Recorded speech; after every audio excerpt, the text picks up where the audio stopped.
Man, oh man, I know you guys have been missing me. Thank you for tuning back in as we complete our 1 year anniversary. And this is the Fan Appreciation Show. Obviously, I'm your guy, the one and only Coach Tony, and welcome to the Pull Up Podcast Show. We got a heck of a show tonight. We're going to bring on a lot of our guests and our fans on with me tonight and hang out with me. I apologize on that. Hang out with me for the show tonight, talking quarter by quarter with sports, and it's going to be one to remember. But before we bring everybody out, Val, you know what to do. Drop it.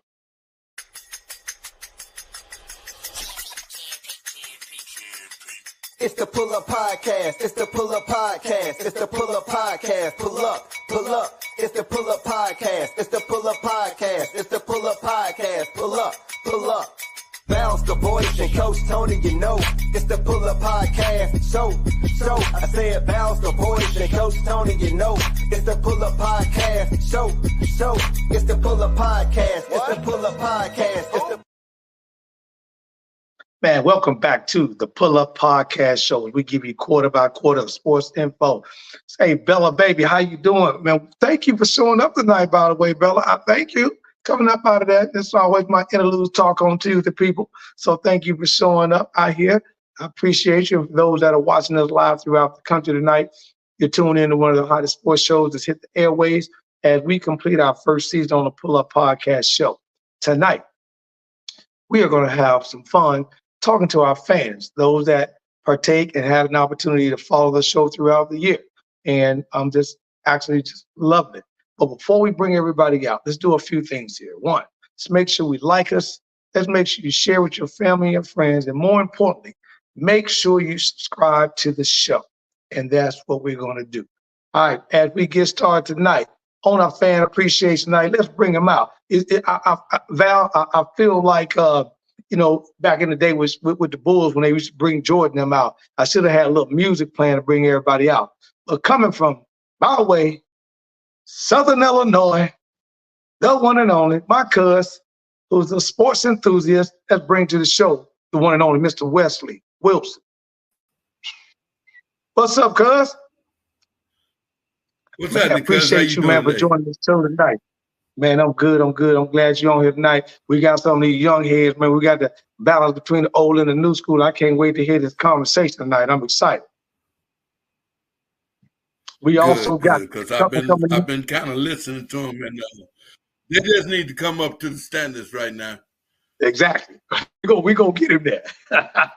All right, and coming out of two people, my guys, coming out of by way of North Kakalaka is my guy who phones in, who's in on my podcast throughout the year. This guy's a big supporter, takes care of me on Roku TV, Pod TV as well. I appreciate it. It's the one and only Mr. Mark Lee. Welcome aboard.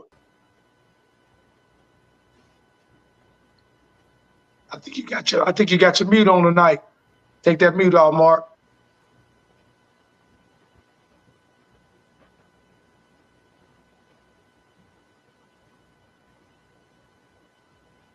Yes, I think we still got you on that mute button somehow.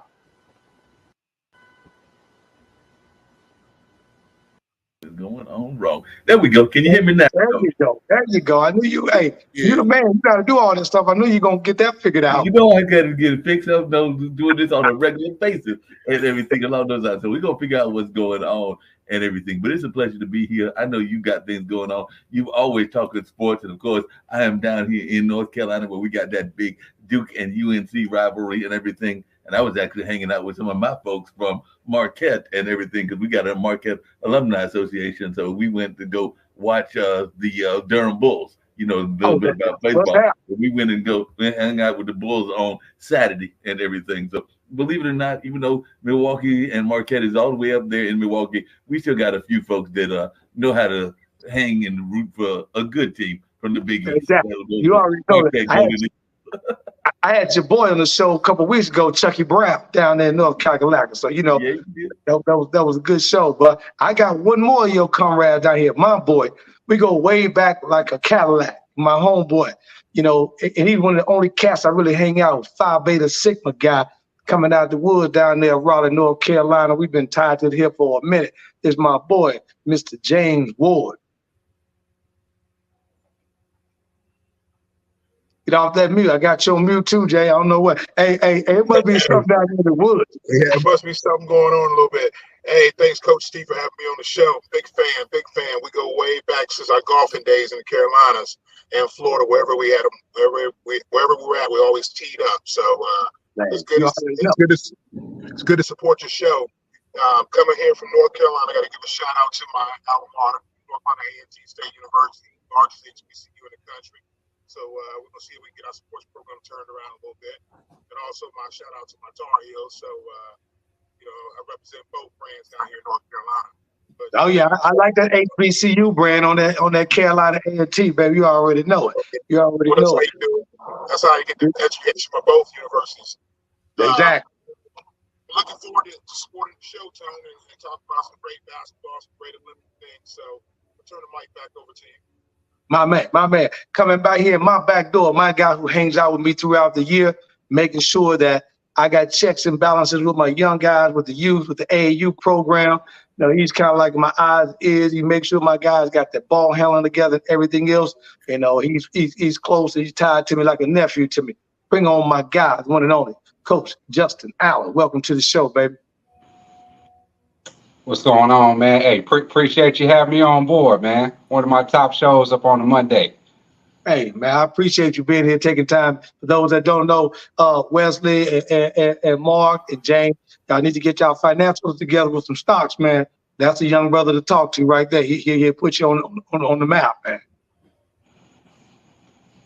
Hey, look, you didn't let me know that I was going to be going against a whole bunch of North Carolina and Chi-Town people on this 92 Dream Team debate.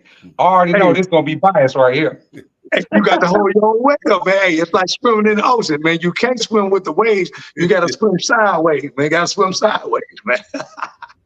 Hey, coming in from, I'm going to bring one in here that may be able to help you out a little bit. My boy, I hope he's logged on. My guy, coming all the way down from the Loop by the way of the D, is my main man, Mr. Johnny Pratt. Welcome to the show, baby. Johnny's not here. Okay. We'll come back later. Cool. And then my last guest, and I don't know if she made tonight. We had one of the females on tonight, and she's a college coach, and I wanted her on the show because she definitely would have been on your side, Coach Justin, young coach in the game, holds her own, and Miss Janelle Parker from Illinois Wesleyan University. I don't know about if she make it to the show or not. No. Hey, well, we're going to get it kicked off here. So here's how everything's going to go. For those that are listening to us out here tonight, we're going to have a very good debate. So what's going to happen is that I'm going to put up a topic for each of us to communicate. We're going to talk a little bit about everything from the Olympics to basketball. I'll then pick up a person, one of you guys. You'll have exactly a minute and a half to tell me your story about what we're talking about. At that point, I'll say time's up. And we'll go from there. Then the next person will come on. You guys ready? Let's go for it. Let's do it. Let's go for it. We're going to start off the top. We're going to take it to Cubs down in Southern Illinois. Right now, here's the topic for everybody, so please listen. This year in the Olympics, we had two parts. We had one with the men's track and field. We had one with the women's track and field. When it came to the women's track and field, what was more impressive to you? Was it the 100 by Marcia Russell, who won the gold medal, running a time of 12:33? Was it the 100 meters in Julian Alfred, who knocked off our girl Sha'Carri Richardson after she already got put out in the last Olympics for smoking weed? Or was it the 200-meter winner and my girl Gabby Thomas, who just crushed everybody with a 21.835 score? Or was it one of my favorites in Sydney McLaughlin-Leverin, who not only broke her own record in the 400 hurdles at 53.7 seconds, but she also came back and picked up another medal on a 4x4 100 relay team. Wesley, tell me, out of those women on the track and field, who impressed you the more and why? You on the clock. Okay, I'm going with McLaughlin and Thomas. The thing I like about Thomas, she takes this job seriously. See, what we have to sometimes do is not be so flashy while we're trying to approach this her situation that we're trying to accomplish. Okay, Thomas kept her head cool. She wasn't limelighting. She came to perform. The thing about life is this here. You don't have to say it, just go do it. And so Thomas and my girl that set the records, they were quiet. All they did was came out and performed. Okay, I understand this is some of our styles. But one thing you do have to do, if you're going to advertise, please show up and do what your advertisements say. We've been having, I mean, it's just like, she got left last year because she smoked some marijuana. Baby girl, all you had to do was come out there and run hard. I just felt that she didn't give her all. That's my opinion on it. So, all right, there we go. I love that. I love that. Let's go. Next one up. We're going to Mark Lee down in North Kakalaka. Which one of those girls impressed you the most in this year's Olympics, Mark? You on the clock. I got to give it to Gabby as well, because Gabby was not playing. She came to do her job. She did it effectively, and she was not playing whatsoever. So I'm going to give it to Gabby, even though they were all amazing and all along those lines. I'm still trying to figure out one thing, Coach, and maybe you can help me in everything, because while the girls were definitely smoking and doing a great job and everything, I am still trying to figure out to this day what's up with our guys and how come they can't hand the baton off to anybody, because they've now messed up 5-6 years in a row, and I cannot figure this out to save my life. It's a simple process. I ran track. I was not that great and everything, but I know it's a simple process, and you would think that they would have trained and got this act together, but they have not gotten that act together, and I'm still trying to figure that out. Maybe you can help me. Oh, yeah, I got to ask you on that one. Mr. James Ward, what you think, baby? Which one of these guys on the girls, on the women track and field impressed you the most, and why? Jump off that mute for me. I'm gonna go ahead and stick with the fam. What everybody else is saying, I'm definitely down with Gabby. I love the style, the grace, the femininity, and also the athleticism. You know, just total dominance in her performance. And when I can get those three attributes together, man, that's just a lovely show to watch her emotion. And she did it with her what she did on the track. You know, it wasn't a talk until after that.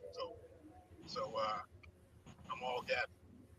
Okay, I like that. Hey, Coach Justin, pulling up the rear, baby. Who did you like in this year's 24 Olympics, man, in terms of the women track and field? Yeah, I'm gonna have to go with Sydney. I mean, Lily, at this point, she's just competing against herself. You know, at this time, came home with 2 golds, got a record. You know, on those 400-meter hurdles, I think it was like 50.4 or 6 or something like that. I mean, she beat her own record from last year. So it's just so impressive to me, you know, that she's really competing against herself at this point. Even when you look at, you know, how she performed in that 4x200, you know, that was crazy. It was actually somewhat close before I don't know if she was in the second or the third leg, might have been the third, but that gap, it had just widened up just so drastically, you know, that even though you expected it from her, it still kind of shocked you just how much, you know, she really is, you know, a class of her own, you know. So that she's going to be my one. I wasn't too shocked about Sha'Carri Richardson. I kind of felt like a little bit of cockiness was coming up a couple of times. I saw her looking back at the other side just because she knew she had that extra 1/10 or 2/10 of a second, and it ended up catching, you know, to beat her. I wasn't actually too surprised by that. Yeah, I think in this one here, I'm gonna give it to Coach Justin. I was right with it. I think that you know, the couple things here. You was almost right on top of it. Sydney McLaughlin comes in. She's not only beat her record, she's crushed her record the last 3 times. She's crushed her record from the 2020 Olympics. Then she came back to the Pan American Games and she crushed them. And then she came back and turned in a 50.37 seconds this year in the Olympics to crush her own record again. And then what was the killer was, you exactly right, that second leg of not the 4x2, but the 4x400. So she crushed it. If it wasn't for her expanding that lead in that second row, handing that baton off, as Mark just said, the men can't get it right, but the women did. And she handed that baton off to Gabby Thomas, and it was a wrap. It was. She was so far out. She put the U.S. They was basically on cruise control. But what I liked about it, the women kept up the speed, to crush a world record on the team side of the house. And I was just going absolutely nuts. So me, myself, I was a bit Sydney fan, and I absolutely love what the women track and field did. Unlike the men, the question to you guys is twofold. We got brother Noah Lyles, right? We know the controversy behind Noah. We know he won the 100-meter dash. We know he beat Keshawn Thompson coming out of Jamaica. We know that. We know Keshawn almost beat him if it wasn't for Noah little lean at the end of the block. But here's the question for you guys on the survey. He gets COVID. He stays around. Then instead of pulling him out, they treat him. I felt it was something because I kept seeing him wear his mask. No one else had it on. So I knew he was kind of sick. Then I saw one of the 3 races that he didn't do so well. So he comes in, he gets a bronze medal running his 200, which that's pretty much his race. He shortened the distance to run a 100 to try to be like Usain Bolt. So looking at that on Noah, he was the killer. He comes out of the Olympics, and then he makes a statement that the NFL wide receivers cannot run. And my boy, Tyreek Hill, said he don't know what Noah Lyles is talking about, and he challenged Noah Lyles to a race in a 100. So my question on the floor is, what did you think about Noah's performance in the Olympics? And if he holds up his bargain and runs this 100 against Tyreek Hill, the fastest man in the NFL, what you think gonna happen? Let's go back to Coach Justin. You on the clock. Yeah, I mean, I like Noah Lyles. I think what he's trying to do is definitely promote himself. Besides Michael Johnson, and there's another athlete guy he ran 100. I can't remember, but they're the only 2 that are really trying to debate for a shoe. So he's cocky, talks a lot. Some people may not like that, but he's branding himself. You already on this NIL, so you already know what he's trying to do, and just try to keep himself relevant because he has to wait another 4 years. So I love it. I like the back and forth. I believe it was a 50-yard dash, which I think that's going to go to Tyreek Hill, just because his acceleration coming out them blocks is something different. Now, like I said, Noah Lyles is a track runner. He's going to hold his own. But I think there's a reason why he went that 50-yard distance opposed to the 100. He may have an advantage against that. But, yeah, I like him. I do. I think he's just trying to brand himself. Any publicity is good publicity. You see he had the back and forth with, what's his name, Anthony Edwards. They were kind of going back and forth about why he had an Adidas shoe and why he didn't have one. So he's just trying to change, the narrative as far as branding for track athletes. So I respect it. He's going to have a lot of criticism coming with it, but I think that's what he wants. Okay. James Ward, Brother Ward, what you think about that? I'm a little old school. What I mean by that is, when you're on a global stage, the world's watching. You can make or break yourself in that 15 seconds. Taking on the United States when you've already fought in the United States, to me, that wasn't too smart. I mean, if you want to, maybe make a little joke or something like that, you might, take it against some competition, but you don't want to do it against your fellow Americans who are all down there competing in the Olympic Village, I mean, you got the USA basketball team, and you're making comments about the NBA that it's not, a world team or global. So I think when you start kind of like fighting amongst your own people, you can lose a little bit of that support. I know you're trying to brand yourself, but it's a way to go about it. And when you're on the Olympics, you're in the highest podium, the highest stage. So not like you've been there before. Okay. Brother Mark, what you thinking about that? Well, a couple of things. One, like James, I'm down here in the Carolinas, and we got a little bit of a track history as well, because Central, one of our HBCUs, and a number of other schools have had a rich history of track runners and everything. And I don't mind the track runners talking a little trash against the basketball and the football players, and I think that's what Noah has been doing. I'm actually over here at the Cultural Center that I mentioned to you a couple of times, and I found out that my boss here is actually distantly related to Noah. So, like I said, that trash talking is part of the game and all in that part. So I don't mind it and all along those lines. And I actually think it is maybe a little bit different than Justin. I think it might be a close race and everything. I'll give it to Tyreek, but I think it might be closer, and Noah might just pull out the victory in the end and everything, because I think it will be a closer race than people are expecting. But I do know Tyreek got that block speed, and if it's 50, it might be like down to the wire and everything along those. So I could see a wire finish, a wire-to-wire finish, and all of that. I didn't want to see that on the fit. I just want to see it on fit. What do you think about that, Cuz Wesley? What do you think about that? Okay, well, I'm like James. I'm real old school. Okay, now, like I said, I come from, if you're going to open up your mouth, please do what comes out of your mouth, or don't open it. Yes, I understand about making your brand name. I got that part. But your brand name is made on your speed, what you do on the track, not what comes out your mouth. Yeah, you have to sell yourself. Sell yourself running. Okay? You say, he say his race is to 200. Yes, he had the COVID. He pulled out the 100. I think it may be a bad thing for him when he do race the cheetah, because the cheetah may run right on by him. I know I believe in Laos too, but I also believe in the cheetah. It don't have nothing to do about football, basketball. Remember this part. Cheetah ran track. He out of Florida. He gonna run that boy down. Sorry. Okay, yeah, and I think, Justin, you put it on the head, and I think, Mark, you alluded to it.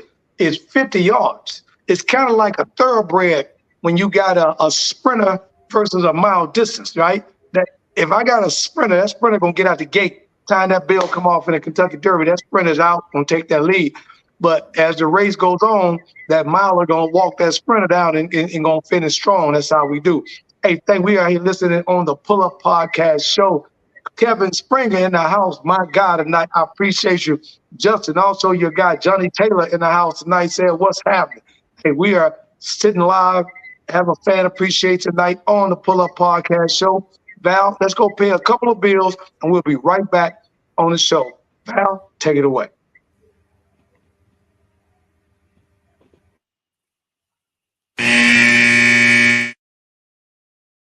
Are you a small business owner looking to grow? Introducing the KeySpot mobile app. I'm Cynthia McAllister, owner of the IT company Quality SAP. Since 2016, we have been supporting small businesses and help them promote and share their businesses, services, and events across the country. KeySpot is more than just an app.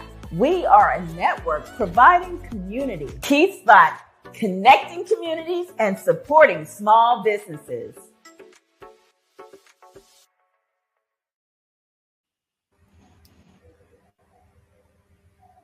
Coming out this quick time out here, starting the second quarter, quarter by quarter information with your guy, the one and only Coach Tony. And this is the Pull Up Podcast show.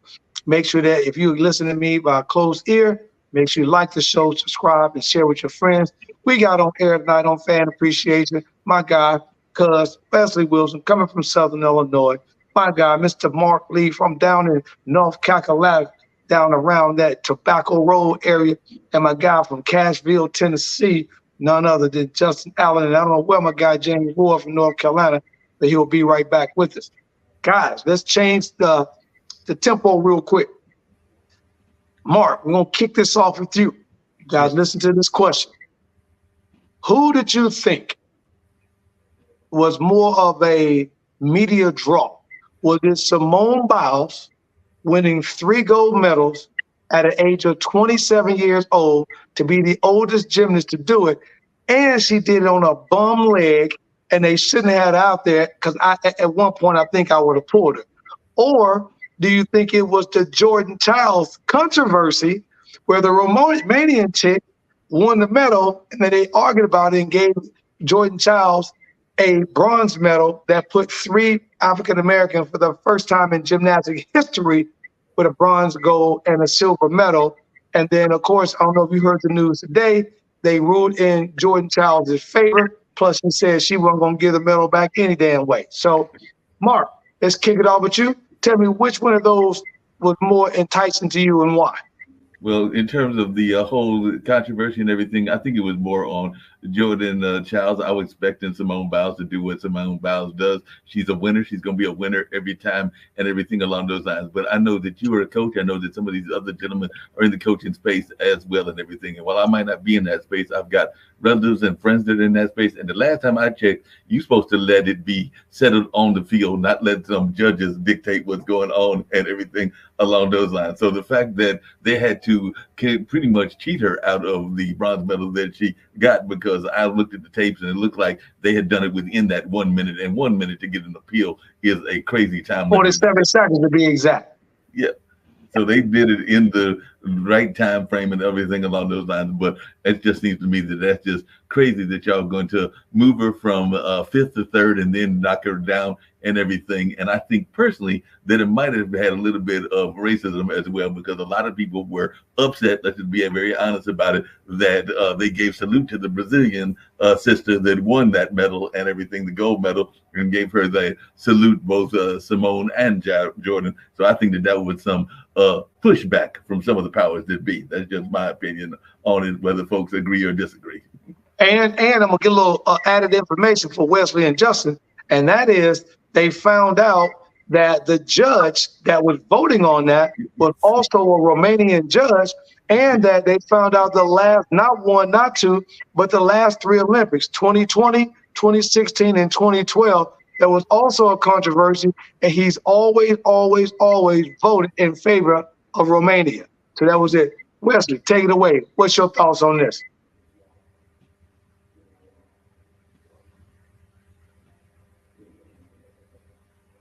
You got your mute on, Wes?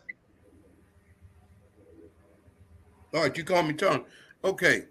First of all, like I say, we've been watching this Olympic, and it's, to me, having too much change. The Childs girl knew she had to come out there almost excellent. Like you said, we know what Simone's going to do.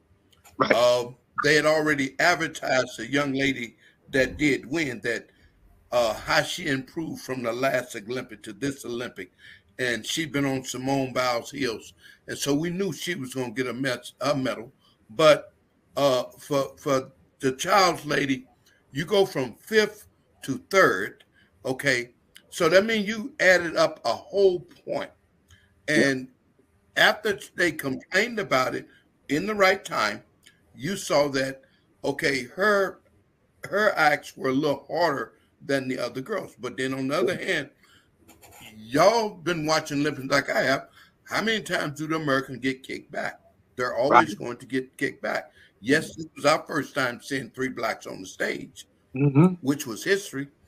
But we got to remember, those folks don't really like that either as much as we do. Right. Yeah, and that's exactly right. You know, and just in terms of, you know, it was funny how they, like you said, they moved her up, they moved her back, gave her the medal, took the medal away, and then all of a sudden, 47 seconds, but the U.S. had enough information to be at a controversy they can offset, because the judges said he came in at 104, 4 seconds after, which to me is still crazy, because if you're sitting there with all this emotion, even if it's 1 minute or 2 minutes, I would say that they need to change their rules and say, as long as the controversy comes in within that day or maybe an hour. But again, when they don't want that situation, we keep on breaking through. Coach Justin, what's your thought process on this? Oh man, it's a no-brainer for me. It's going to be Simone Biles. I'd really like to know a little bit more about the backdrop on Jordan Childs. I just know there's something with a coach or something scoring too late or fixing with the score. I'm not really sure about the details, so I can't speak on it. But if you talk about three, you know, sisters setting up on that stage for the first time, you know, in a sport that's predominantly, you know, white. And on top of that, I don't know if you all saw her, she got the grill up in her mouth just for the optics. USA probably don't want to do that, you know, but she was over there flexing that grill like that. So, but even if she didn't get stripped, for me, Simone Biles, man, it's just so amazing to watch her. You know, her one of the ones she does best at, I believe, is the floor exercise. When you look at the elevation that she gets, man, off those floor exercises, man, it's phenomenal. It's what you would compare Serena Williams serve compared to someone else. It's just on another level to the point where it's almost as good as the male athletes. There was a young black brother, Fred Richardson or Fred Richards or something. On the male side, American, was a great gymnast. I think he actually placed. I don't know if it was gold or silver, but you look at him when he did his floor exercise compared to Simone Biles, which you mentioned was on a gimp leg. She still had at least 4 or 5 inches of vertical coming off those flips. So when I look at her, and you just talk about just something generational talent, something that you'll never see again. I got to give it to her, and on top of the fact that she came back from, battling mental issues. She had suicidal thoughts. So you mentioned the physical injury that she had, and still killing the males. I mean, it's just one of the most amazing things I've ever seen from an athlete. Period. Not just forget the gender. It's just crazy. There you go. And Mark, you had a comment on that? No, I had a quick question for you and everything, because actually the brother just alluded to it and everything. But when it comes to NIL, because I know you're big in the NIL and everything along those lines and everything, to me, one of the greatest marketing tools was actually Freddie Flip, because that's what he goes by, is Freddie Flip and everything. Because we had not had brothers getting into the gymnast field in that kind of way and everything. So I was just going to mention that, because Freddie Flip is definitely breaking some barriers that we have not seen broken in a while and everything. And just the fact that he's coming out there with that moniker of that whole nickname of Freddie Flip, I'm going like, yeah, you're going to get some deals out of that. Right. And just you right, Thomas. And that's what impressed me, looking at everything. Kind of like, I think kind of like what Wesley mentioned a moment ago, we knew what Simone was going to do in the controversy of Jordan Childs. What I liked about the Jordan Childs situation is for the fact of the matter, you got to think about this. She's got Sonny Lee, right? She's unheard. We know Sonny's got the best on the bar. We know that Simone was going to be Simone. Everybody's going to be there. And as Justin mentioned, I'm watching the men. Man, do you know Simone was doing triple flips? And some of the men was only getting doubles. And so the power that she go. And then we got the young girl that was with her and Hazy Rivera, so the only outside spoken person was right there. And I felt that I like the Jordan Childs situation, and because every event that she was in, unfortunately, the best person she had to compete against was her own freaking teammate, which is with Simone Biles. And so when you sit there, you're looking at that, she's got a bite her lips, and she's saying, she's standing on her lips like, man, I wish she wasn't up in here with me, but I'm going to try to get at least second. So she got some medals, man, and I thought that was the one big medal that they could have given her. They tried to take it away, so I'm at least glad that the Olympic Committee came back and sit down and today and made the right decision. Plus, the sister said she wasn't going to give it back. My man, Bruce Smith, Bruce says, they said that the judge was on the committee with the Romanians. And my question is, and Bruce got a question for you guys. He says, how come is not any American judges on that same panel? They said that Childs, none other, was more difficult, as Justin had mentioned a moment ago, because of the routine that she did. So my question is, if we got an Olympic committee and we are the best country in the Olympics, any one of you guys answer, why is there not enough American judges on that panel? Well, the only thing I can say is I don't know that we're doing enough in terms of leadership on the Olympics in terms of the way we used to do it. Because as you mentioned a couple of times, I'm in North Carolina, and Leroy Walker, who's actually got a building name for him over at Central, was a member of the Olympic Committee, actually ran the Olympic Committee. I think that was back when he was in Atlanta and all along those lines. So I don't know that we're grooming enough of the leadership to actually get judges and other things, even in terms of the running of the Olympics. And we need to do something fast, because flag football is going to be here next year, or in the 2028 Olympics and everything, as will baseball and a number of other sports that we can excel in, and it's going to be right in Los Angeles on the West Coast and everything. So I think that we need to figure out some way to get some leadership in the Olympic movement. Is that something you agree with, Wesley? Well, you know what? We should have had somebody on the American voting, as one of the judges. And I'm trying to figure, we deal with France. why we couldn't find somebody from the IOC that should have been on there. And I'm just trying to figure. I understand all the countries, but we only have a few major countries. And if you want to be like this, let's get a judge from each large country to take care of that. You had one from France that covers all of France, Italy, everybody. Have one from somewhere else. And I just think the judging would be a little bit different because, see, everybody, if you recall, Romania has always took the Olympics. There's always only been whites in the Olympics. Not in gymnastics. Now, blacks. And that makes a big difference.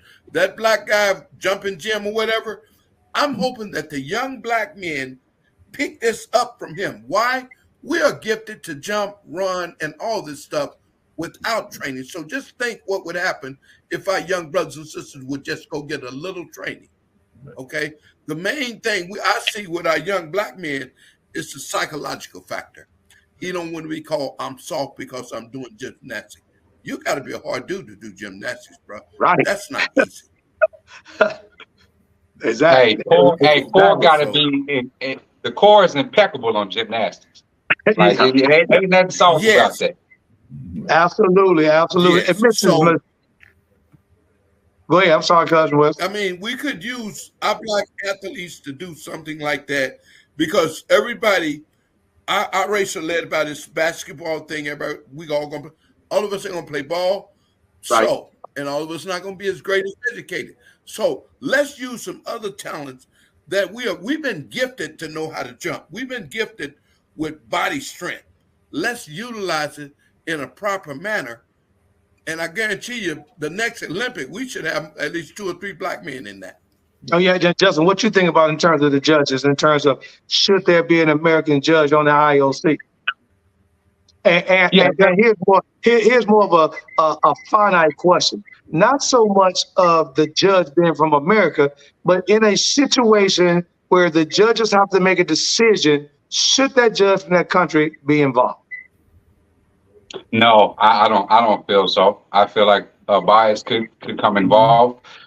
I don't know necessarily how they select as far as for what country, comes and who they pick as the judges. But like Mark was mentioning, from a major country, as far as for the ones that actually excel in it, probably the most, I would probably pick the select few and then rotate them, out every 4 years. I don't know necessarily if they're always usually having a Romanian judge or 2 every 4 years, but I would certainly divide it amongst the major countries and the ones that actually have the, I guess, the most prestige, or they got the most experience as far as for doing well in that event. But I can't speak on it enough. I don't know necessarily how they, pick the judges. Right. Well, before we take a break at halftime here, I'm going to say that, I personally feel they should rotate the judges out just like they rotate the athletes out. The athletes are rotated every 4 years. The judges should rotate every 4 years. And if there's a decision on a situation, I think if it's between those 2 countries, I think both of those judges to that 2 countries, meaning that there should not have been an American judge involved and there should not have been a Romanian judge involved. And I don't care if that leaves 3 judges in the room, that's still an oddball number, as long as it's not a 4-judge or an even number. And if it's an even number, then that decision goes to the IOC president or someone higher up. Kind of like what they do with football when there's a penalty on the sideline. What do? They call New York. Everybody patient. They look at it in New York. They phone it back in. They tell you there's a first down, catch, no catch, whatever. Speaking of catch, Miss Michelle, Tina Michelle, thank you for checking in with me tonight, girl, on the Pull Up Podcast Show. Bruce, that was an absolutely great question. Keep throwing your questions here in the tagline, and Val will put them up for our guests tonight. If you want to ask our guests a question tonight, make sure you do that. We're going to take a halftime break real quick on the Pull Up Podcast Show with Coach Tony. We'll be right back. Val, let's pay some more bills.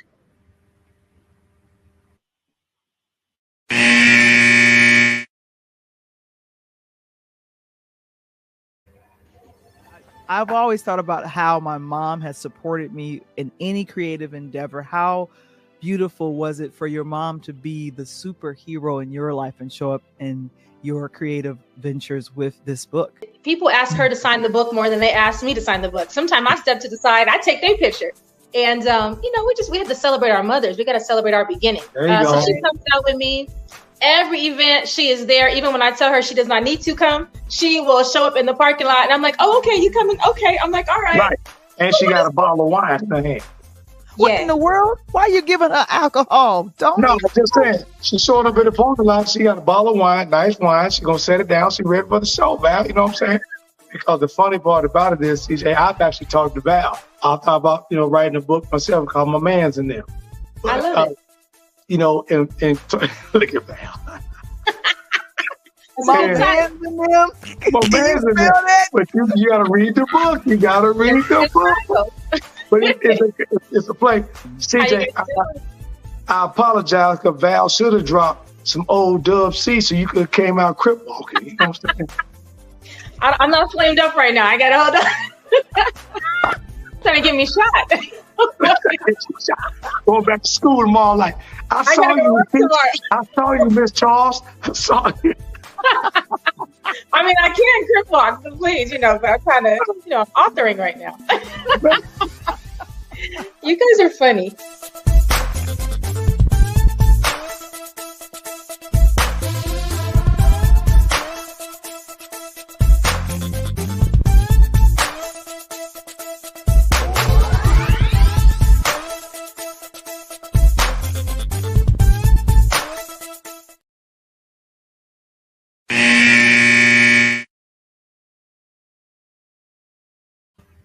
Hey, welcome back to the Pull Up Podcast Show with the one and only Coach Tony and my guest, Cousin Wesley Williams, coming from Southern Illinois. My guy, Mark Lee from North Carolina, Coach Justin, and James will be back on here. I think he had a few technicalities. Wesley and Justin, how the North Carolina guys be doing it, man.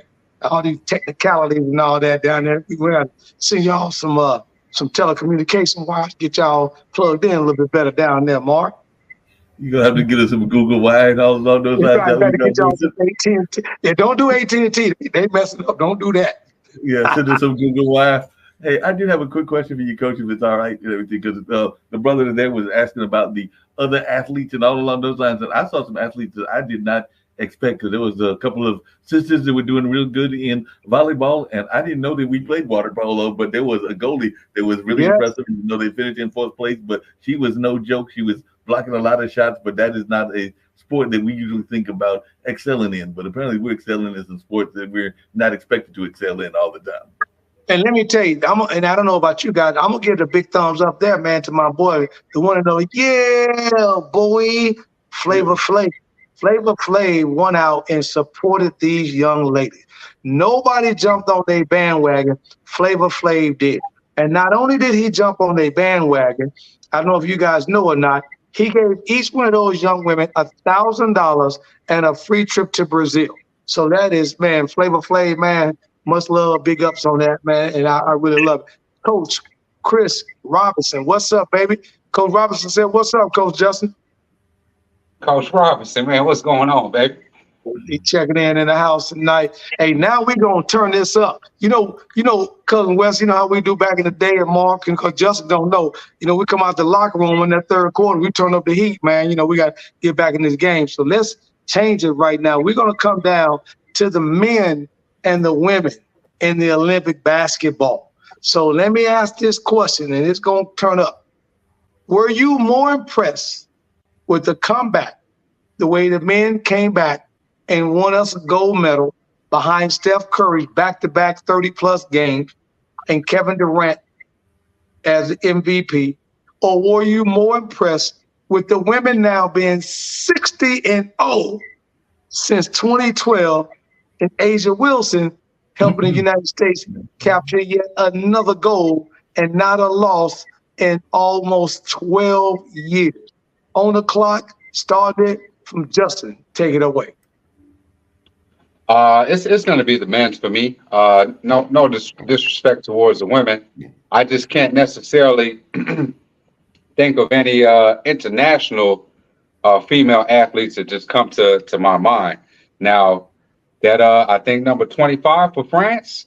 She done got herself a deal. Well, Will, you know, it's different. Overseas Will- get paid a little bit more than the WNBA right now. It could change, so she may stay where she's at, but she could easily have herself a spot in the WNBA. Curly head, light skinned chick. She was getting all. Williams from France. Yeah.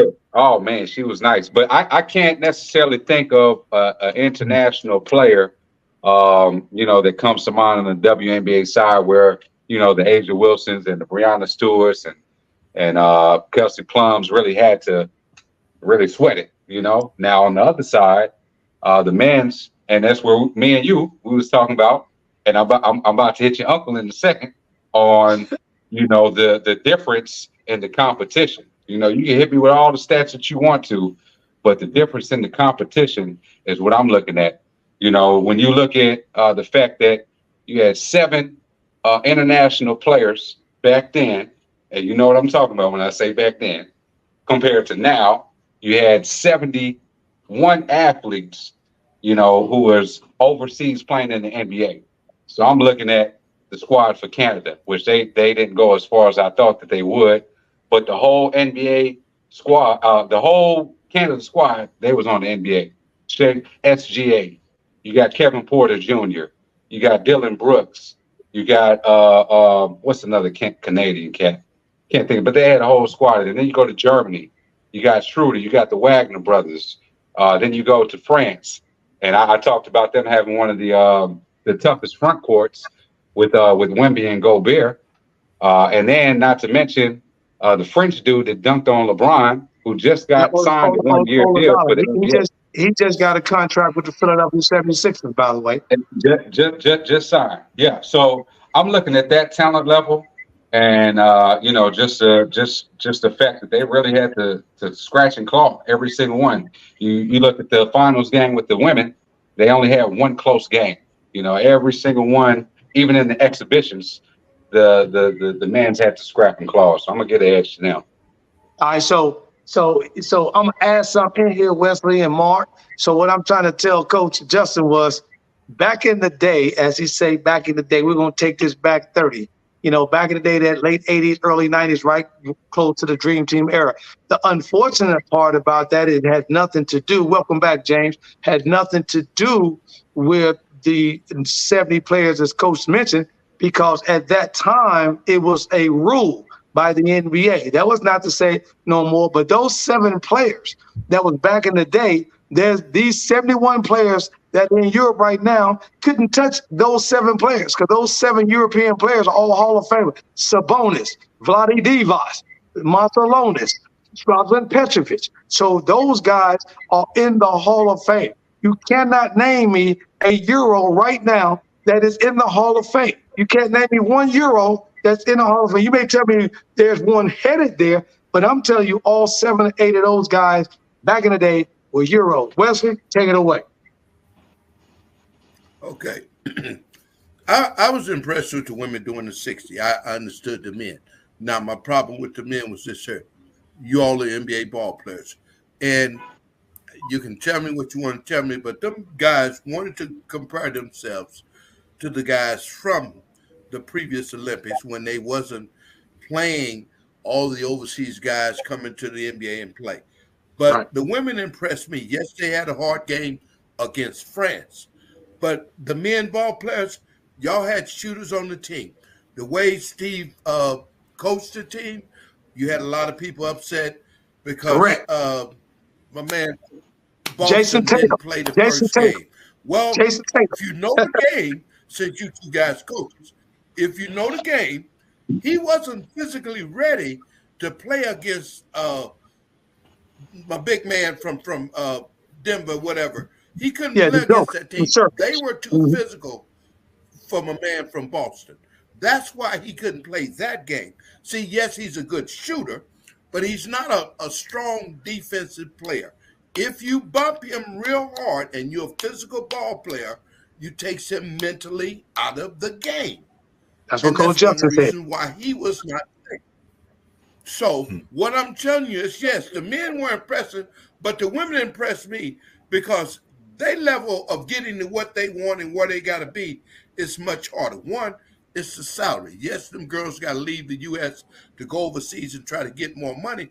But big as the United States says, our women shouldn't have to leave this country to get paid.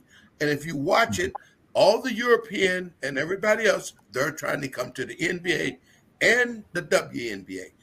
But the women really more impressed me. And the men, to me, you shouldn't have had a problem. You should have been able to cakewalk these guys, whether they're NBA ball players or not. There you go. There you go. And just cope with it, baby. Justin, just cope with it. Said what's good with it. His comments, athletes right now, bigger, stronger, faster. Right now, more skill that's traded because they play all year round. And Coach Justin, you know that because me and you in the gym with these cats all day. James, the question on the floor right now is looking at the men and women's basketball from the Olympics. Were you more impressed with the way the United States men came back and to capture a goal with Steph Curry's back-to-back 30-plus? Or were you more impressed with the women going 60-0 since 2012 and winning another Olympic gold medal? Wow, the stage was incredible. I think I'm gonna choose the women's side, and only because that championship game was not over. 0.3 seconds still, the game is not over, and so for them to try to maintain a 60 win, unbeatable win streak was incredible. And I think when you look at the women's game toward the entirety of the game, I was supposed to be at an event and I was going to go see John Legend, and I'm like, hey, I'll just meet y'all out there. The point I'm making is that last 15 minutes, all eyes on the camera, and see that on the world stage was incredible. Not only that, when you had some of the players that played stateside, just like in the men's section, the women's game to me just gave you that awe factor. And, I think with the men, I expected a little bit more dominance, to be quite honest. I expected a little bit more dominance in the men. But what I'm seeing in the men's game is that you have athletes, but the question is, do they have that MJ in them? The only person that had that MJ in them was that dog Curry. Outside of Curry, I didn't see nobody else on the team but that MJ. I'm talking about Chi-Town, shut it down, lights out. We know it's over. Okay, I ain't talking about this. We maybe win and get a ball to that center for the 76ers that may shoot a damn three when he need to go inside. I'm Joel talking about strong. You know who the ball is going to, and I'm unstoppable. I'm winning this. Jordan's house. Only person I saw that with that ability to win and want the ball in his hands was Curry. There you go. There you go. Mark, what's your opinion, baby, before I drop in and give you mine? No problem. I was going to give it to the women as well and everything. And by the way, that sister you were talking about, Gabby, she actually does play for the WNBA. So that young lady from France is actually on one of those teams and everything. So she's actually playing. And it was only by a matter of inches that we didn't go into overtime with that game and everything. So it was that 60 mark, because it was, like I said, that was a 2-pointer. But if she just leaned back a little bit more, that would have been a 3-pointer, and you would have been heading into an overtime match. And that could have been anybody's match, because I literally was watching that game and was checking it, whether it was on the computer or on the phone, and was kind of like, on my toes trying to figure out whether they're going to pull out that victory and all along those lines. So I'm going to give it to the women. I did think that the men sometimes were kind of like, as James alluded to, kind of cakewalking, because I don't know that they took some of those opponents as seriously as they needed to, because South Sudan almost took us out in one of those early games and everything. So I don't think that they were handling that, and they were thinking that it was going to be a cakewalk. And we know that basketball is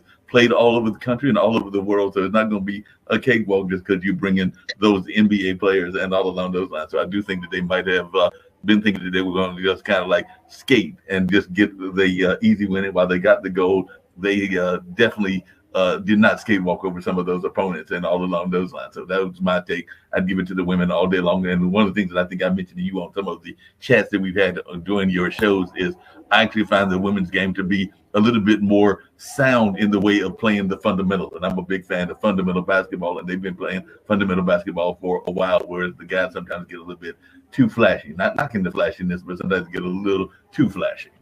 Oh, yeah. Hey, D. Burns, man, David Burns, man, thanks for checking in down here. And Cedar Hill, Texas, baby. We know how hot. I know it's hot, but you cool tonight. You in the house with 5 cool cats, man, talking sports. And I'm going to give it to the women, not for the reason that you guys gave it for, but I'm going to give it to the women for a fact that me and Justin had talked to a few weeks ago, and that's because of the fans. I don't know if you guys realize this, but basketball turned out 1.1 million people watching basketball, men and women, for those 12 days.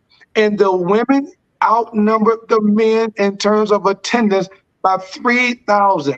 The men's average attendance was around 28,900. The women averaged about 31.5, 32,000 over Mill Point One in 12 days. And yes, Gabby Williams played for Bam, my Chicago Sky. And of course, that's why I heard Ancient Reach and these guys are going to change things and bring it back. But what I really loved about that, James and Wesley, you hit it on the head. Do you know how hard it is to win 4 in a row, 2 in a row, 3 in a row? We're talking about 60 wins. We're talking about going back over a decade. We're not talking about going back to the last Olympics. We're talking about going back over a decade. They haven't lost a game in a decade. Now, I'm not saying that just in terms of the men. Because I thought, man, if you take Steph Curry out the mix, we don't win at all, right? Because he dropped 37 in the semis and then 32 in the championship game.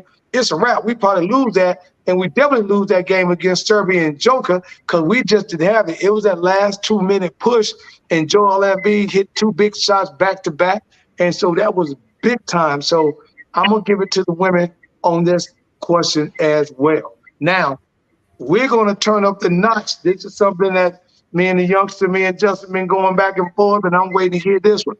Michael Jordan. I'm down here with Mark and James in the North Kakalaka back door. Michael Jordan makes a statement a week after the Olympics. And he says, Steph Curry is not yet an Olympian. He's on his way, but he's not yet an Olympian. And the bigger piece of that is the reason why is because if you compare Steph at a guard position to the best guard that played the position, in Magic Johnson, his stats are not just there. And and so I want to see this. So we're gonna go to North Carolina and deflect first from these boys. James Ward, take it away. What do you think about Michael Jordan's comment? You're on mute. You're on mute. You're on mute, Jay. You're on mute, Jay. Unmute. I think Michael Jordan, I think he was a little harsh. I think Steph Curry is a Hall of Famer. Okay. Now, from MJ, sometimes MJ uses reverse psychology to motivate people, to make them want it. Okay. Mike ain't quick to give out compliments. So that's just to make you hungrier. So I think you got to kind of take that within the context of Mike saying when you go out there and you just win 6 or you dominate. And I think Curry's still got, with the way the game is played now, a little bit more finesse. Curry's got 5 more years in it. You know what I'm saying? I mean, at least 4 more years. So by the time Curry finishes, we already know he's the greatest shooter of all time. Right. But to be a Hall of Famer and really to want it, to know that you belong, I think Curry showing more ability to lead, ability to be on the world stage. I think he's a Hall of Famer. I think Jordan was kind of just, sometimes I think Jordan throws a little slight shade a little bit. But if anything, that's going to make Curry a little hungrier. Okay. Mark down there in my second Carolina comment. What do you think from Tobacco Hill? What are your thoughts? No, I think that was some shade that he was throwing on Curry. I definitely think Curry is a great player. But as we were talking earlier, there are a number of players that are old school, because I'm definitely old school as well, and everything that I think that Michael is alluding to that could play and would do well even in this day and everything. Because I was actually talking to my barber earlier today, and we were talking about some of the old school guys that would be in lockdown and all along those lines if they were playing today and everything. So definitely Earl the Pearl Monroe, Nate Archibald, and a number of other folks would be able to compete even in this day and time if they were playing against some of these guys that are in the NBA. And I think that's what Michael was alluding to. Okay, Wesley, what do you think about that? Well, okay, you got to remember, Mike played in his era, Steph in his era. What Mike, to me, is talking about, reason he don't feel he's ready for the Hall of Fame, he don't see that, what do you want to call that, killer instinct in his eye. I don't know what Michael see, but the way this man put something on people, and he got, 4 or 5 rings. Okay. Yep, 4 rings. No, he's not a great defensive player, right? But I haven't seen in the last 10 years, nobody can stop him from scoring. but himself. He set records. He got the 3-point record. He kind of breaks his own record every year. His record speaks for itself. He may not have a killer instinct that Mike's looking for, but like you say, in this era, there isn't a guard that's much greater than him. And as soon as it's time for him to go in, it shouldn't even be not even a conversation. When he get voted, it's first team got it. It's he's not first even a team ballot. conversation. Right. Name me another guard, and I know Joe Dumars, Microwave. I knew all of them.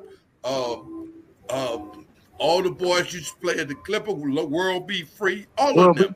None of them shot this way. Okay, his daddy could shoot good. Right. His daddy couldn't shoot like this. Right. So, Michael, I enjoy you. I respect you, bro. You just made a bad call on this one. Okay. Hey, Justin, you gonna love that comment. What you think about that? Man, you know, Michael, right before he said that comment, he was on that brown and that cigar, man. He was on that bourbon. And on the golf course. Hey, come on, man. He just talking out the side of his neck.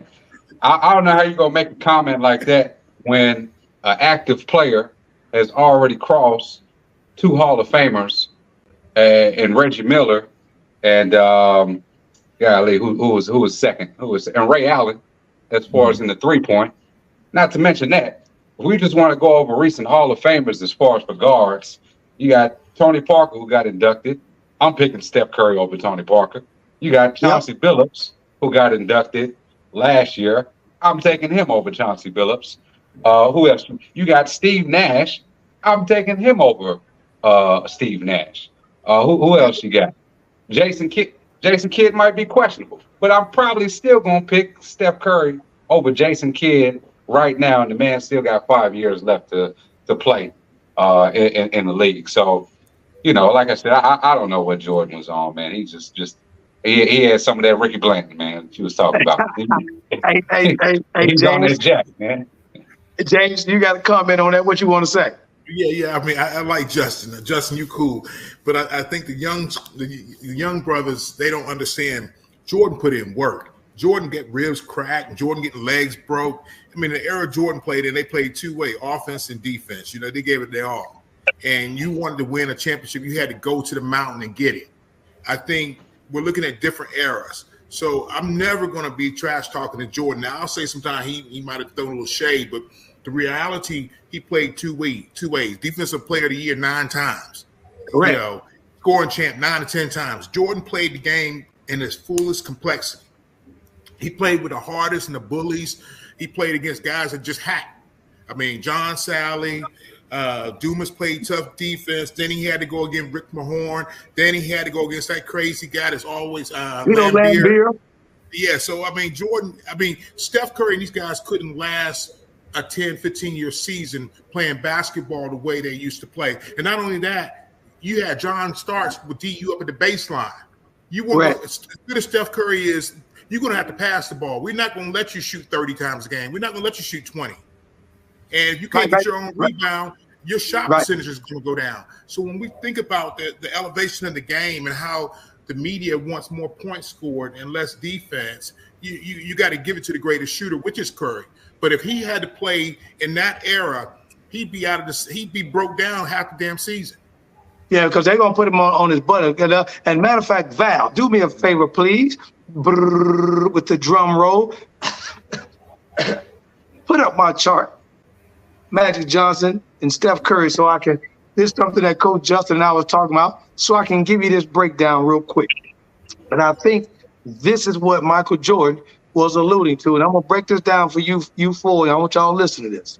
So the reason why Michael said that, I went back and had to do some homework. These are the career stats as of tonight. Steph Curry's played in 956 games. Magic Johnson's played in 906. In those 956 games, Magic Johnson averaged 11.2 assists a game to Steph Curry's 6.4. Magic Johnson had 1.95 steals to Steph Curry's 1.4. Magic Johnson had a field goal percentage of 0.58% Steph Curry's 0.475%. Magic Johnson 3-point percentage is only 30%, where Steph is shooting 42.6. Magic Johnson shot 85 from the free throw line, Steph 91. Magic Johnson has an efficiency rating of 0.55 and Steph's at 0.85. Here's the big difference. Magic Johnson, already a Hall of Famer. Steph Curry, question mark. We know he's going to be there. Magic Johnson, he has 5 rings. Steph Curry, he's got 4.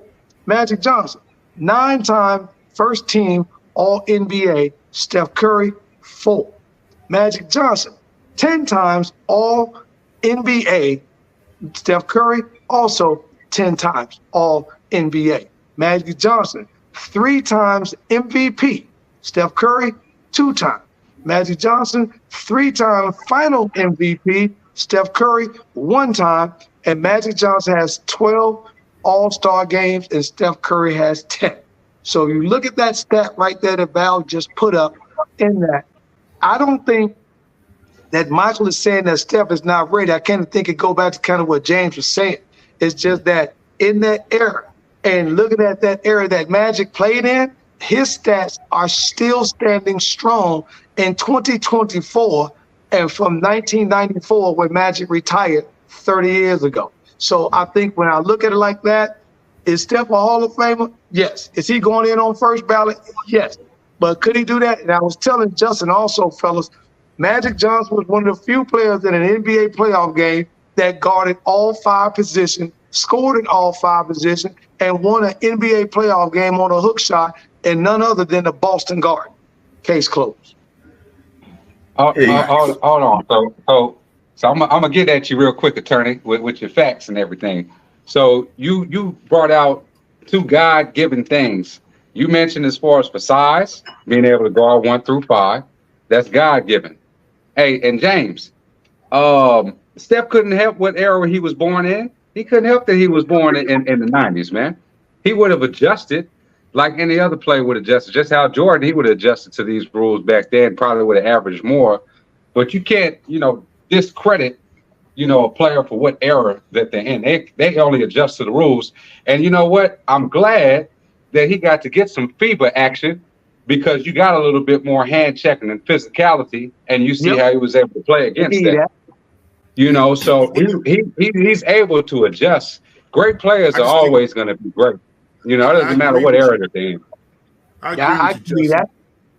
I agree with you. Just having a little open discussion, Tony. I didn't mean to cut anybody off. I'm just passionate right now.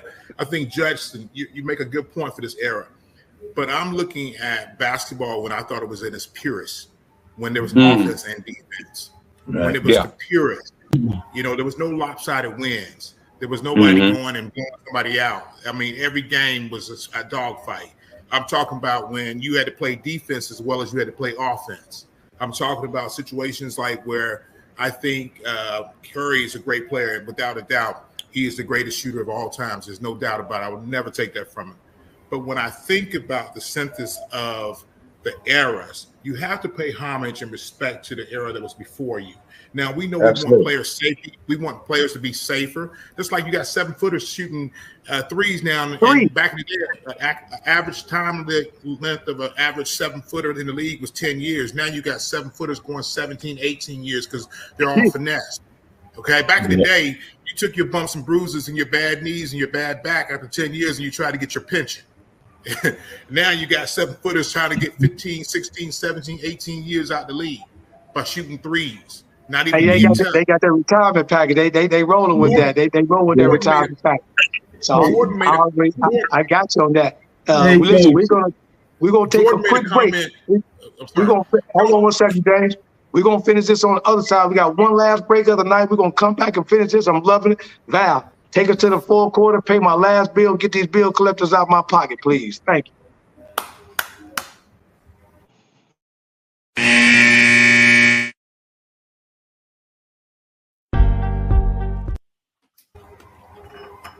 Are you a small business owner looking to grow? Introducing the KeySpot mobile app. I'm Cynthia McAllister, owner of the IT company Quality SAT. Since 2016, we have been supporting small businesses and help them promote and share their businesses, services, and events across the country. KeySpot is more than just an app. We are a network providing community. KeySpot, connecting communities and supporting small businesses.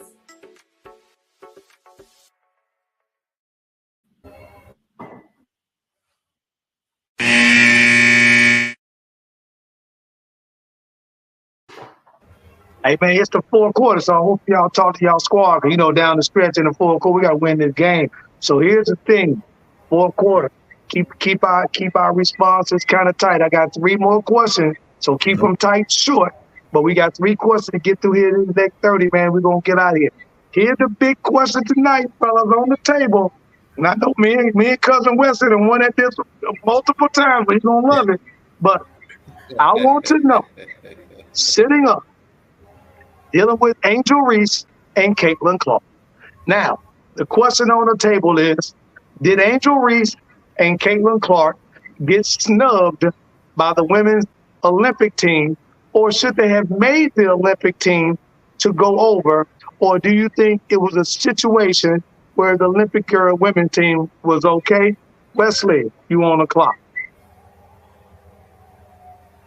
Okay. No. I don't feel that they were snubbed. This is my reasons. Okay. No, neither one of them's Diana Taurasi, which we would be referred to Caitlin Clark. She's not Diana Taurasi. And 2, you just got to the NBA. You were a great college ball player.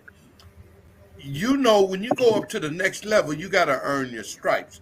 She hadn't been there long enough to earn enough stripes. Neither one of them. Yes, you came in scoring. Angel Reese doubles.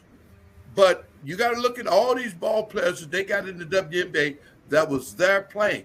One, I'm going to just take one. John Paul Jones. Why she wasn't on the Olympic team, okay, as a big man that they could have used. There's a couple guards that they could have used. No, I'm not taking nothing from Caitlin's skills. I'm not taking nothing from Angel Reese's skills.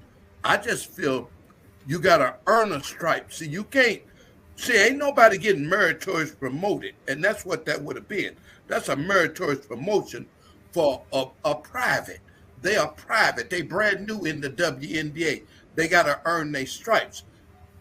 No, we're not taking college players. We didn't do it WNBA. We didn't do it the NBA. So I think this next 4 in Los Angeles, this is her time to show in the next Olympic, not this Olympic that just passed. This Olympic that just passed was for the WNBA great all-stars. She just became one.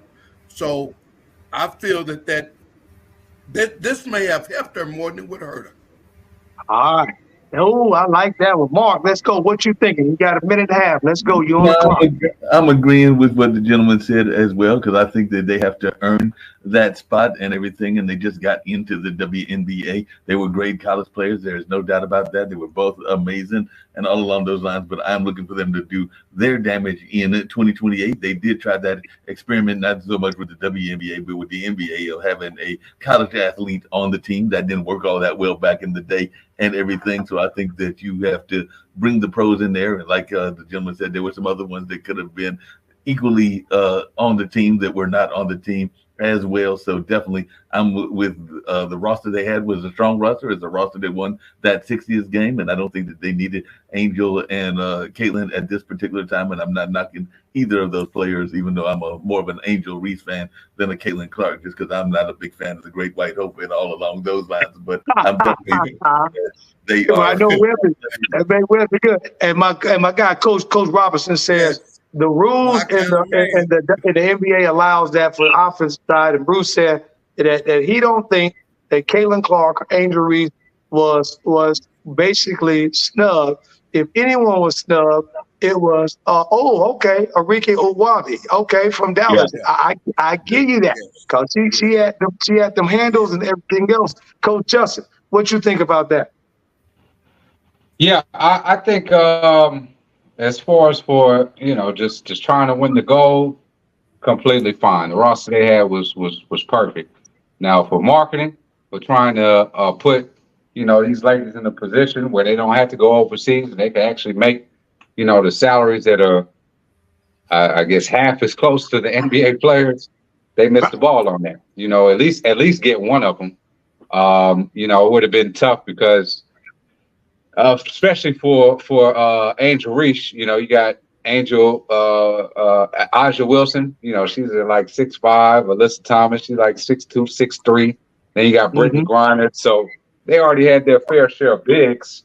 Would have been tough for Angel Reese to fit up in there.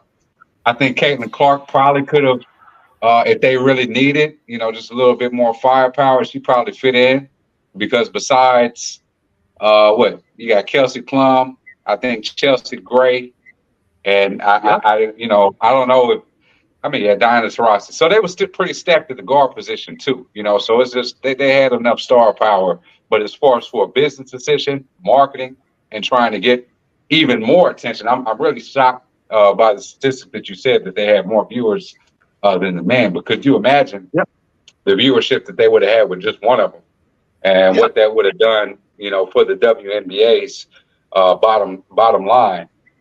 They missed the ball on that, you know. So I think they could have got one of them. I think that's an overflow, Justin, coming out of the college NCAA championship game. And I think, you know, James and I have talked about that prior to. And I think that's a bleed over, because right now, women's sports are on the rise. I don't care. It's kind of like what Wesley said. I don't care if you're playing checkers or chess. Women right now is hot. That's a hot item. And if you get behind that hot item, they want to drive that. And then you coming off of a NCAA, then you go into the WNBA, and you got Olympics the same year. So they riding that way. James, what did you think about that? Man, Tone, I had to go back to the pen and pad. I had to go back and take some notes. I had to take some notes, old school, baby. I had to be prepared for this question.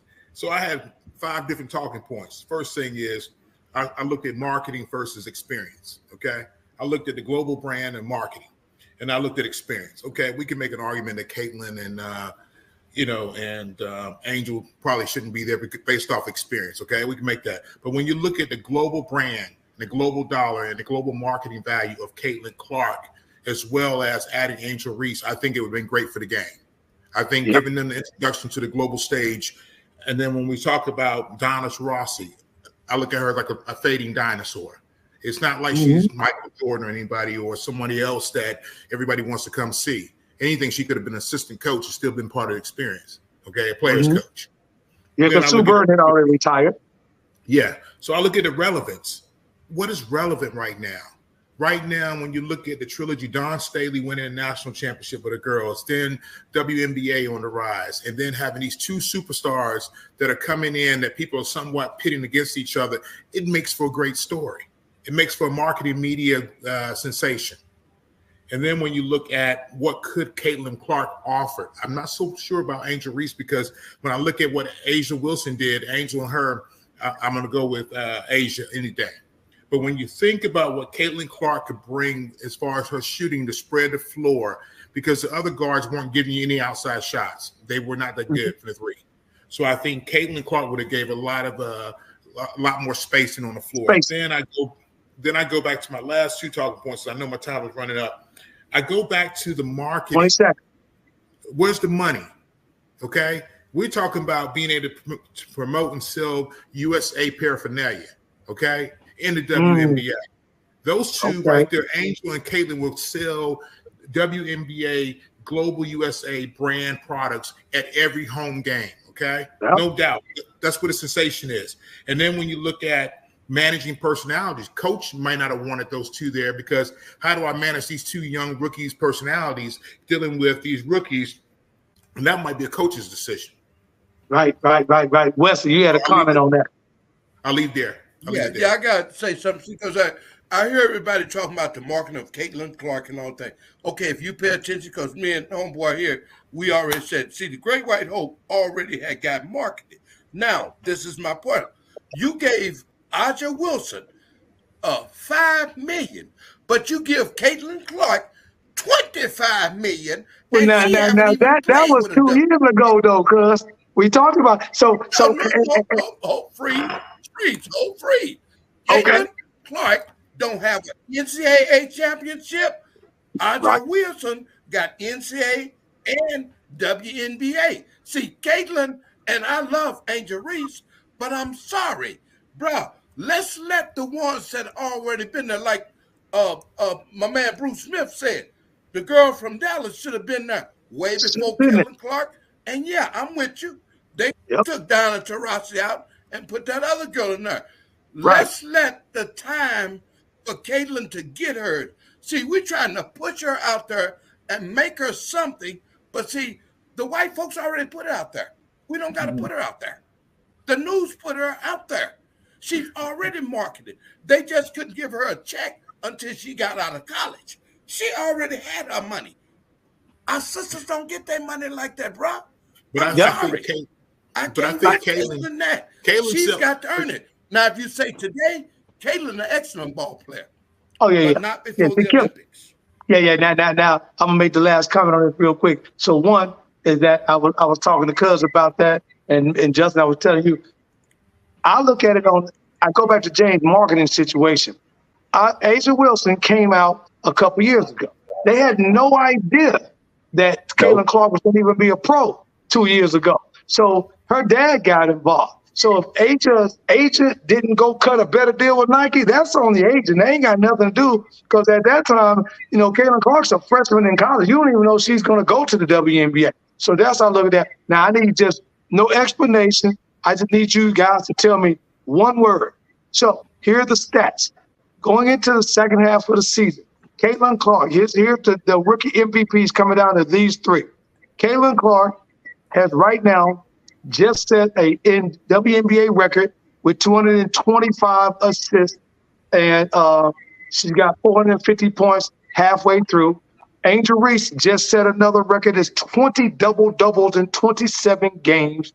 And then you got your girl, Rickea Jackson, out at the LA Sparks right now, who's shooting over 43% behind the line and snatching right behind Angel Reese and 9.7 points per game. I just need one word, one athlete.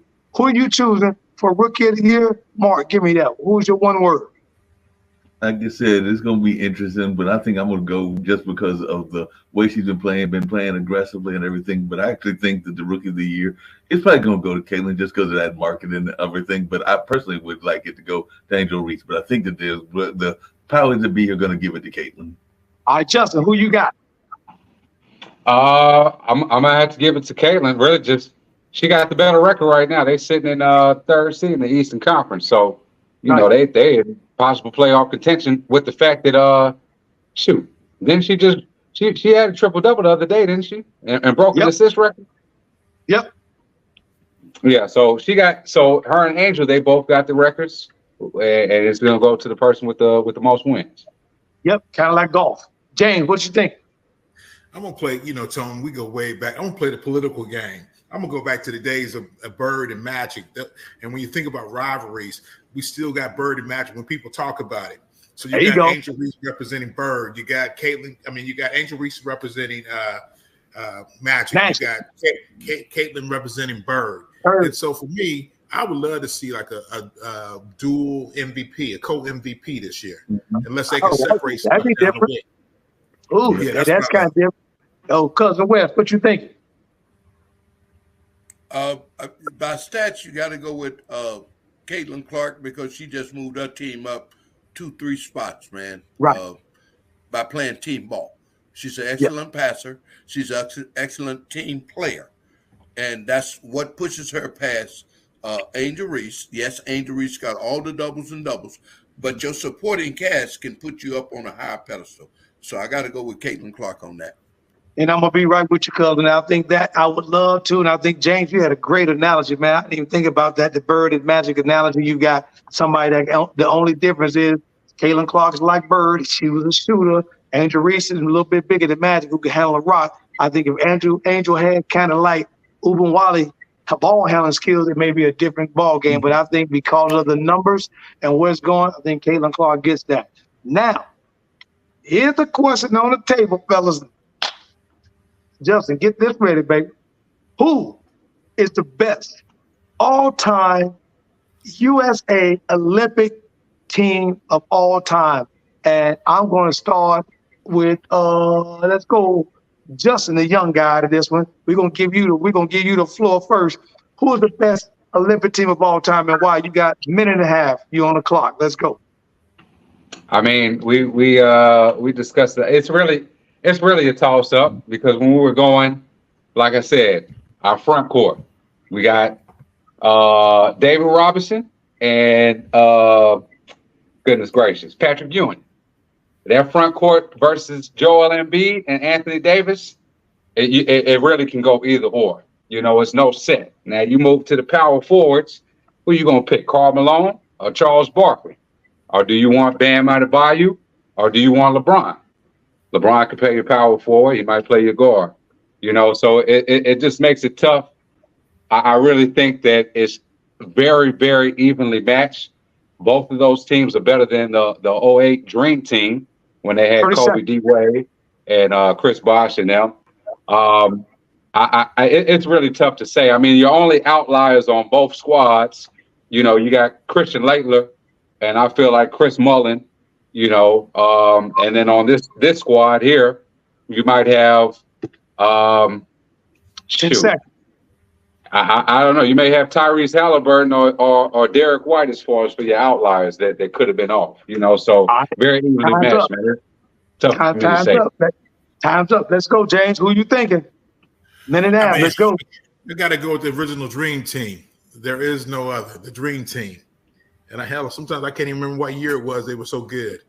But I mean, when 1992, baby. Yeah, when I look at that roster with Jordan, and of course I'm a little centric because I'm North Carolina, but when I look at just there was no fall off. Even Bird was iconic, and he still put in. They talked. They said, Bird said, "Well, I'm not gonna be able to play defense that good today." So my man said, "Okay, I got you on defense." The other guys like, "I got you in scoring." They just had such a cohesiveness that they each knew each other's strengths. They communicated. And then they also said, you know what? We're not going to be jealous. We're going to pass the torch. We anointed Jordan as our greatest player. So they already had the chemistry before they touched the floor. They already said, hey, Jordan, you the throne. But everybody else, we're going to play our role. It was so much harmony. That stuff you saw with Steve Kerr and all this BS stuff, you didn't have that. The Dream Team, you knew what you could do. And if you knew you weren't a good matchup with somebody else, you'd be like, yo, slide over. You cover him. I got you. That's what made him so great. That's good. Hey, let's go Wesley round the horn, baby. So we got Justin's got the 2024 team. James got 1992. It's 92. And matter of fact, I'll take the second string on 92 to take Justin's starters that he just was talking about. I'm just telling you how good 92 was. Because I'm going to tell you something, man. See, they played basketball. They didn't have no attitude because you was over here and over there. Because I'm going to tell you something. You got Magic Johnson, Larry Bird, and Michael Jordan, Big Mouth Charles Barkley. Bruh. Right. And they played like they was a sixth grade team. Like they knew who to start, we just do our job. See, the teams you pick, bro, all of them superstars, they had to, like you said, trying to raise up their stocks. James was getting his stocks up, Kerry getting his up. Bro, 92 don't have nobody even getting close to them. Actually, these other guys ought to just be happy to know that they made a team, but they'll never touch the 92 team. There you go. Mark. Finish up this on the backside while I make my comment. 92 all day long. I mean, you got folks like John Stockton, you got Scottie Pippen, you got Magic Johnson, you got Patrick Ewing, you even got Chris Mullin. So it's 92 all day long. And one of the things I was going to add, even when you're talking about definitely the players of today, like Seth Curry and everything, is there was those support units that were out there, and some of those support units were part of the 92 team. Scottie Pippen was definitely a support unit for definitely Michael Jordan and those Chicago Bulls and everything. So are we talking about Pippen as a support guy? Come on, man, that's a support guy. He was somewhat support. He was somewhat support, but everything. But he was also an amazing player in and of his own right and everything. But when I look at the problem with Seth and even his Olympics and everything is that we're already seeing the demise of the Golden State Warriors because they are losing some of the players that are backing him. So he can score 30 points all day long, but who's he going to have backing him up? There you go. And I kind of told Coach Justin the same thing, kind of on almost a comment that cousin Wesley said, is that you could sit anybody on that 92 team down. It didn't matter. because matchup for matchup, they're going to foul you. They're going to hit you hard. They're going to do everything they have to do. But here is what USA Basketball had the other day. Me and Coach Justin was talking about it. The reason why the 92 team got that, they averaged 117 points per game, where the 2024 team averaged 91. The 1992, out of all the Olympic teams, they won by an average margin of 33 points a game. The only team that was close to them was the 2008 team with LeBron, D-Wade, and Kobe. They won by an average of 29.5. And the United States gold team crushed the competition, wasn't even a second thought. So, hands down, 1992. Now, here's the last question of the night. We're going to get up out of here. And I just need one word, and you got 30 seconds to answer this. Who is the greatest of all time to wear an NBA uniform? Off the top, Mark, let's start from North Kakalaka. Go from there. Give me one word and why. I'm going to give it all day long to my man from North Carolina who brought it to us and everything, Michael Jordan, all day long. Let's go. James, who you thinking about? Well, they back in North Carolina, they call me, I was called Big Game James, but I'm Little Game James after Worthy. But Worthy said it best. Worthy said, without a doubt, after the second practice, him and Perkins knew who was the greatest. They said they witnessed it at Chapel Hill. They knew. After the second practice, they were like, we know who the greatest is. And without a doubt, the GOAT. Dean Smith had to bench him sometimes because he was doing stuff before the league was ready. I never forget the game when him and Len Bias squared up together. Len Bias, baby. Games you could ever watch. Yes. Man, talent versus talent. But you can see Michael, man, who knows what Bias would have been like, but Jordan is the GOAT. All right, Wesley, give it to me. Last one. Michael Jordan. There is nothing what are we talking about? That's the end of the story. Michael Jordan. That other guy, the only thing close to Michael Jordan is Kobe Bryant. That guy that's playing right now, he's a great ball player. But no, Kobe ain't playing. That other guy that everybody likes, that getting ready to retire next year after 20-something years. Right. LeBron. But Michael Jordan is top of the line. We don't even need to discuss that. There you go. And Justin, I'm gonna give you the last word on that, baby boy. Yeah, so I'm gonna say this. I'm a Kobe fan first, die hard to the death of me. Kobe fan first. But it wasn't until like 2011, 2012, no, 2013, and now each and every year it's just even more obvious that it's LeBron. And it's not even close.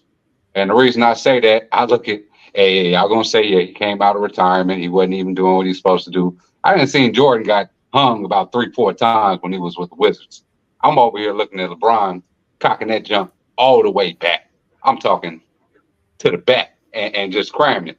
Now, I'm just looking at any franchise that he goes to, the impact that he would have, it would just be more of an impact and for a longer period of time as he's proven it, So this is non-biased. I picked Kobe before anybody, but it's just kind of obvious to me.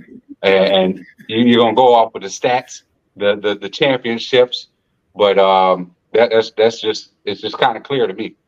All right, last one, James. Not a LeBron fan, by the way. I just gotta say this. I want to give respect to LeBron, the most durable, the most in shape athlete I've ever seen in my lifetime. And so when I talk about overall the greatest athlete as far as like physical specimen, I'm going to give it to LeBron. But when I talk about the IQ of learning how to win, telling you, having the swag, having the confidence, and your opponent is fearful every moment that you got the ball in the fourth quarter. Jordan mesmerized guys. They knew, it's like you knew what was coming fourth quarter. Chicago played that little music. You already knew. He would sit down for 5 minutes in the third quarter, and you knew it was over in the fourth. You could be up by 20. It's over. Hey, and Mark, you got last comment on this? Yeah, I was going to actually give the young brother the credit on LeBron on one thing, because like I said, as far as the play and as far as developing that skill, I think it was Jordan all day long. I think it was Jordan in terms of that history and everything. But I will give you credit on LeBron on one thing. When it comes to being a community organizer and a community person in terms of business and everything, LeBron is taking that mantle and taking it much further. Oh, the philanthropy, yeah. Given like the kind of scholarship that LeBron has been given to his neighborhood. I love LeBron for philanthropy. LeBron philanthropy is none other. And Bruce out there says MJ all day, and Coach Justin, Coach Robertson told me to tell you, come on, man, it's MJ 100, 100, 100. And I'm going to take the last comment. We're going to get out of here. I got an opportunity to be there with Mike and these guys. Got an opportunity to experience, play summer league with these at IIT. Got an opportunity to see Jordan in the summer league. First time I seen Mike come down the court and do a 360 dunk in the lane and dunk on somebody, I knew Chicago was going to definitely be turning for the best. And the reason why is kind of what James alluded to. LeBron, okay, he didn't like what happened in Cleveland, so he had to break out and go to Miami and then get a couple rings, then try to come back to Cleveland. See, Mike was playing through that era where they went in the locker room and they smoked a Marlboro or some Newports, right, Wesley? They sit on the bench when Quentin Daly smoking cigarettes and come out. You get a ticket upstairs and come down at halftime. You sit right next to the Bulls, to the point that the Detroit Pistons wrote a book on how to stop Michael Jordan, kind of like what James said. They wrote the rules on Jordan. LeBron ain't had nobody writing no rules. And because of the change in the NBA with no hand checking, Mike would have about 100 a night right now. And on that note, go MJ. But listen, I want to thank my brother. Val. Sorry, Val. Come on in here, Val. I didn't see you on here. Come on in here, girl. I know. I figured I would just peek my head in, slide in the room for the ladies. There you go. And I have extreme bias, as I got a chance to see all of the players in '93 when they won the first World Championship in Chicago, and I was right there looking at Giants walk past me at the Grant Park band shell. It would be Michael Jordan for myself as well. There you go, Val. And Justin got the women is never wrong. Justin got to take their word for you. But I'm gonna tell you one thing, Justin. We're gonna make this last. I love the things you said about Kobe, because Kobe himself said it. I was the little brother. It was Batman and Robin, and I knew every day I was Robin. And that's the difference on that. Hey, first of all, Wesley, my cousin, Southern Illinois, man, I appreciate it. We've been trying to get you on here for a minute. Thank you for your time tonight. Mark Lee, appreciate you coming down from North Kakalaka. My man, James J. Dub. We go way back like a Cadillac, man. So I appreciate you taking time, and you just getting off the road. And of course, Justin, we knew we was going to get a youngster a hard time, just like you playing ball back in the day, But I appreciate you hanging in there. It's been absolutely great. Tomorrow night, make sure you guys come in. And this right here, The Rise, NIL, this is my own sports marketing. For those that want to learn a little bit about the NIL, that's name, image, and likeness, you want to be able to work with some companies and brands in terms of opportunity and ambassadorship, please reach out to me at The Rise NIL at www.therisnil.com. Also, tomorrow night brings us up on Interludes Talk on Tuesday with myself and my girl who just jumped off, Val the Voice, tomorrow night. Make sure you tune in at 8:00 p.m. on Interludes Podcast. So we sit up and we're going to talk a little bit about All American tomorrow night, which is the show that came on big time with Netflix. And we're going to talk about none other than Deon Cole's movie he's got out right now on Netflix, The Average Joe. So tomorrow night, make sure you tune in for all of that and make sure you make some comments on that. And then for those that like to get their read on, make sure you subscribe and give Val the Voice's new book, A DJ Saved My Life. And the QR code is right there. Please copy that and order you an electronic copy of one. And make sure you understand how Val the Voice decided to go into the business of podcasting, and a DJ saved her life, literally speaking. For those, I appreciate you tonight. This is your boy, Coach Tony. This is the Pull Up Podcast Show. We appreciate you, but you know my words. Everybody, put them deuces up. Peace.